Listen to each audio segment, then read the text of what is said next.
go.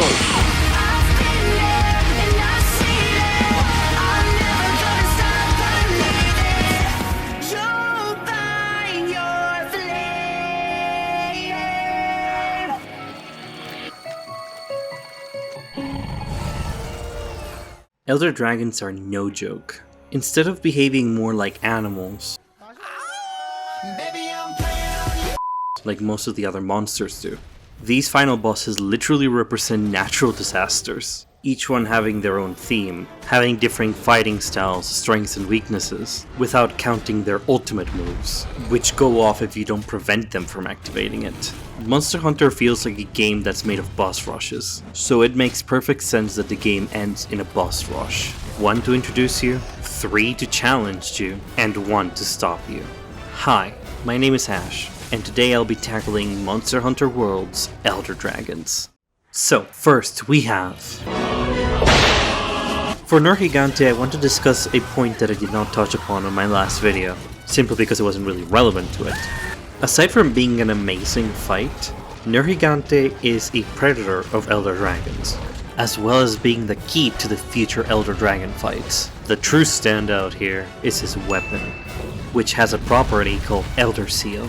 Now, long story short, it will do something different based on the dragon you're fighting, either removing a defensive aura around them, or taking away charge of their ultimate attack. It is a massive boon if you want to turn the tide in your favor. Mind you, it is not necessary to use it, but it is a great boon to have. Which is why before going after the other Elder Dragons, I took some time to farm Negigante, in which,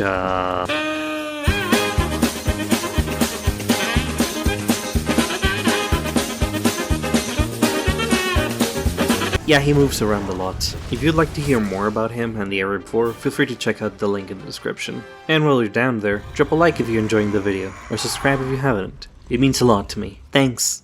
Now, armed and fashionable, we head out after the first Elder Dragon we'll see.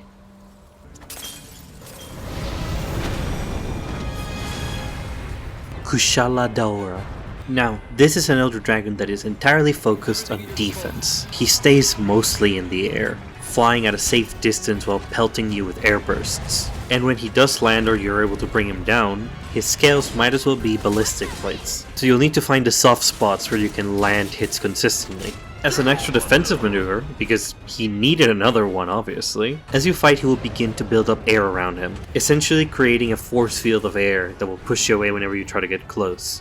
Now, our weapon can take away that shield of air, but it matters little if it can't actually hit him, so what do we do? Well, the game has actually been teaching us and preparing us for this. Back in low rank, whenever we had a mission that featured a flying monster, it would always give us flashpots, essentially flashbangs, to bring down the monster when it was flying. So, if we try it here, works like a charm. From there, it's a little bit of wailing at them, just a few. And always remember, make sure to take out the tail so you get an extra carve. And that's that. 1 down, 2 to go. Next on the chopping block is the Teostra. Where Kushala Daora was focused on defense, Teostra is focused entirely on offense. Trying to get away from this monster will be almost entirely impossible. He is swift, can leap across the arena in seconds, and as he builds up for his ultimate attack, he will begin to get a fiery aura around him, hurting you for staying nearby, which wouldn't be such a problem if he wasn't so fast and was next to you pretty much all the time. Now, we were able to prevent Kushala Daora from using its ultimate attack. Teostra, not so much. He builds up charge way too quickly, and Elder Seal will only delay it, not prevent it. Teostra just goes.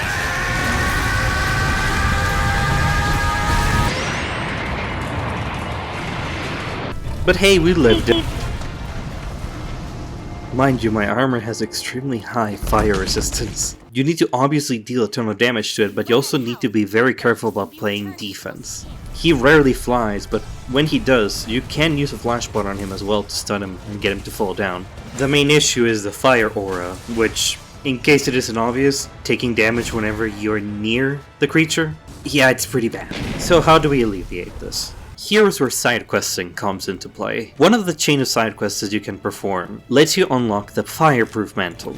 This mantle prevents you from taking damage from his aura, letting you be entirely in his face, which in turn let you proc Elder Seal a ton more often. And that's not even counting the fact that it reduces fire damage, which is this guy's main MO. It is a lifesaver. That being said, do not underestimate this monster, especially if you're someone with a naturally offensive playstyle, because matching his tempo is really hard. You need to be a lot more careful and make sure to keep yourself healed off, cause the second you begin falling low on health, he will rush you. But with a little bit of rhythm and pacing yourself, you will be able to take it out in no time. 2 down, 1 left. Lastly, we have Vaal Hazak, where the 2 previous ones were about defense and offense. This battle is meant to test your awareness and how careful you can be when fighting. Vaal Hazak is extremely slow, but has a wide reach to compensate, like its charge attack and its miasma beam. He deals fairly high damage, but is nothing too lethal, at least in comparison to the other 2. So what's the catch? Well, something the game introduced earlier, whenever you stand in the miasma of the run build for too long, is that your health bar will suddenly be cut in half, leaving you vulnerable to any fairly strong attack.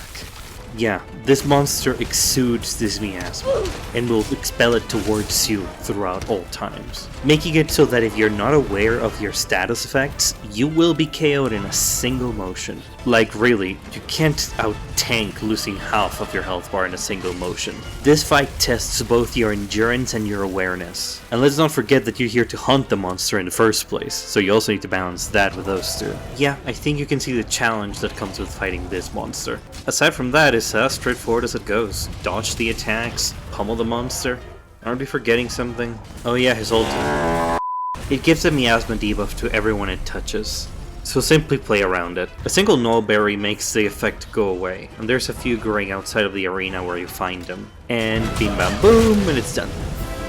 And that's all the Elder Dragons. Right?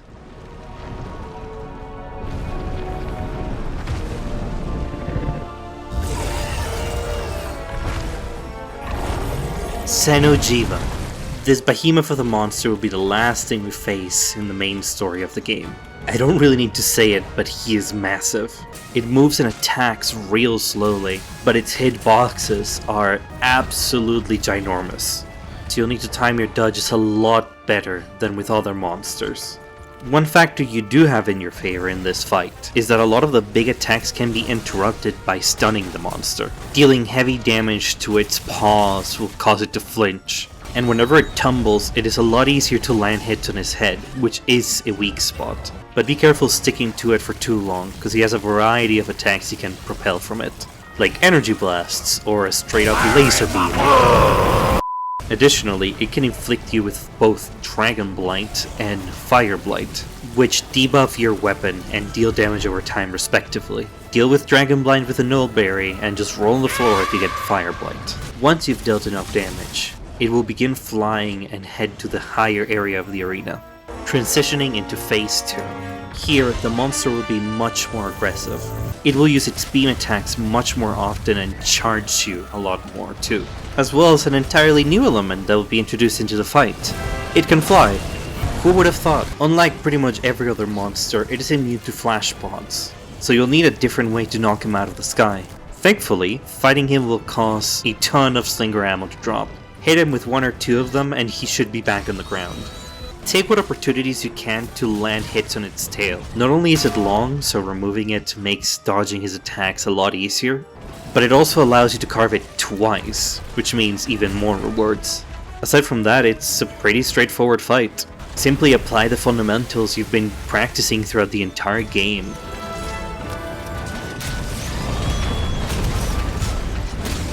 And before too long,